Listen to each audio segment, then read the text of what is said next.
নেদারল্যান্ডসের হেগ শহরে আজ থেকে শুরু হয়েছে এক ঐতিহাসিক আইনি লড়াই। আন্তর্জাতিক বিচার আদালতে রোহিঙ্গা গণহত্যার অভিযোগে মিয়ানমারের বিরুদ্ধে করা মামলাটি এখন পূর্ণাঙ্গ শুনানির পর্যায়ে পৌঁছেছে।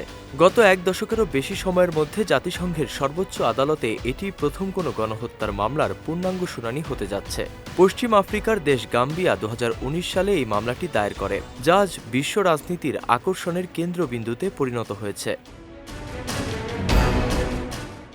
2017 সালে মিয়ানমার সেনাবাহিনীর নির্মম অভিযানের মুখে প্রায় 7,30,000 রোহিঙ্গা বাংলাদেশে পালিয়ে আসতে বাধ্য হয়।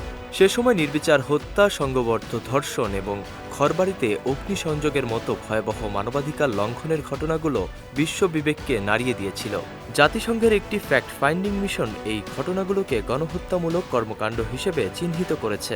যদিও মিয়ানমার কর্তৃপক্ষ সবসময় এসব অভিযোগ অস্বীকার করে এসেছে এবং একে সন্ত্রাস বিরোধী বৈধ অভিযান হিসেবে দাবি করেছে।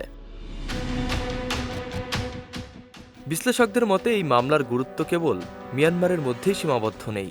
জাতিসংঘের তদন্ত কর্মকর্তা নিকোলাস কুমজিয়ানের মতে মামলাটি ভবিষ্যতে গণহত্যার সংজ্ঞা এবং তা প্রমাণের ক্ষেত্রে এক গুরুত্বপূর্ণ নজির স্থাপন করবে।